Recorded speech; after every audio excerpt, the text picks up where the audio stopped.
Rodrigo Goes et le Real Madrid, une histoire d'amour à bout de souffle. Il n'a pas protesté. Avant de commencer, si c'est la première fois que tu passes ici, je t'invite à t'abonner, c'est gratuit, ça prend 2 secondes et ça fait plaisir. Merci beaucoup à toi. Chose s'est fissurée. À 24 ans, Rodrigo Goes, l'un des enfants les plus dévoués du Real Madrid, commence à douter. Non pas du club, qu'il respecte et chérit toujours, mais de sa propre place dans une équipe devenue trop grande, trop dense, trop étouffante. Depuis plusieurs semaines, en coulisses, une éventualité jusque-là impensable prend forme, Rodrigo pourrait quitter Madrid dès ce mercato estival 2025. Non pas à cause d'un conflit ou d'un scandale, mais parce que, parfois, même les histoires les plus sincères s'épuisent dans le silence. Une situation devenue inconfortable. Rodrigo, c'est ce garçon venu de Santos en 2019 avec humilité et détermination. Un joueur que le Real a façonné, protégé, puis lancé dans le grand bain avec patience. Et il a répondu présent. Par ses buts décisifs, sa discipline exemplaire, et sa faculté à briller dans l'ombre, il s'est imposé comme un symbole du Real post-Ronaldo. On se souvient de ses exploits face à Manchester City ou Chelsea, où il a su changer le destin de son équipe dans les moments les plus critiques. Mais aujourd'hui, 6 ans après son arrivée, le contexte a radicalement changé. L'arrivée de Kylian Mbappé a redistribué les cartes. Jude Bellingham s'est imposé comme un faux 10 omniprésent. Vinicius Junior reste le roi de l'aile gauche. Et Endrick, nouveau prodige brésilien, commence déjà à faire de l'ombre. Dans ce tableau saturé, Rodrigo est devenu un pion polyvalent, souvent utilisé à contre-emploi. Titulaire par intermittence, repositionné à droite ou dans l'axe selon les besoins, il ne bénéficie plus d'un cadre stable pour s'exprimer. Ce glissement progressif, presque invisible au début, s'est mué en désillusion. Rodrigo a beau s'entraîner sérieusement, ne jamais se plaindre, ne jamais déroger à la ligne du club, il sait. Il sent qu'il n'est plus au centre du projet. Un mal-être discret mais profond. Contrairement à d'autres, Rodrigo ne claque pas la porte.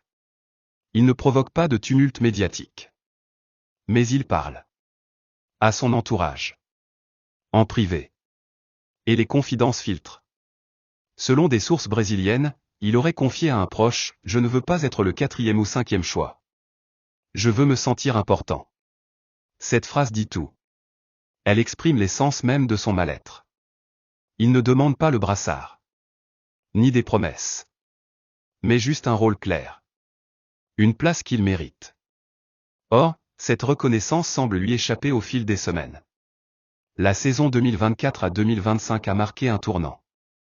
Si Rodrigo a débuté la saison comme titulaire dans certaines rencontres, il a peu à peu vu son temps de jeu diminuer. Dans les grands matchs, il a été remplacé tôt ou n'a pas été titularisé. Contre le Bayern, en demi-finale de Ligue des Champions, il est sorti à la 60e minute. En finale, il entra un quart d'heure de la fin. Des signaux discrets, mais répétés. Et lourds de sens. Une volonté d'ailleurs qui mûrit. Aujourd'hui, Rodrigo ne cherche pas à partir à tout prix. Mais il ne fermera pas la porte si un projet ambitieux lui est proposé. Il aurait chargé ses représentants de sonder certains clubs, sans faire de bruit.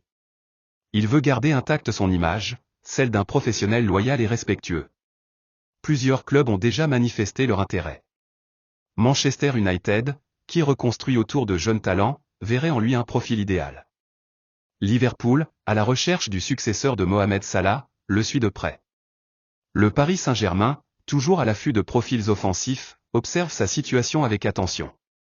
Mais c'est la Premier League qui attire particulièrement Rodrigo. Un football plus libre, plus physique, plus direct. Moins rigide que les exigences collectives du Real. La position du Real Madrid. Du côté madrilène, aucune déclaration officielle ne laisse présager d'un départ. Le club affirme son attachement aux joueurs. Mais chacun sait qu'à Madrid, personne n'est véritablement intouchable. Et si une offre supérieure à 90 millions d'euros arrivait, le club ne la repousserait probablement pas. Il y a des priorités économiques à gérer. La prolongation de Bellingham, l'intégration d'Endrick, la consolidation de Mbappé, la gestion des retours de prêt. Un départ de Rodrigo permettrait d'alléger le secteur offensif tout en renflouant les caisses. De plus, libérer une place dans la rotation offensive pourrait donner plus d'espace à d'autres talents montants. Un départ sans fracas, mais chargé de symboles. Si Rodrigo venait à quitter le Real Madrid cet été, ce ne serait pas dans le tumulte, mais dans le respect. Avec dignité. Il n'est pas de ceux qui partent en claquant la porte. Il tournerait la page comme il a écrit les précédentes, avec sobriété.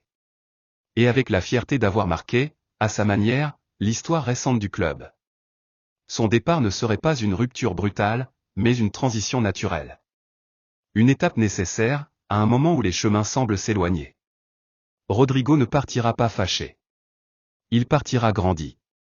Avec le sentiment du devoir accompli, mais avec l'envie d'un nouveau souffle.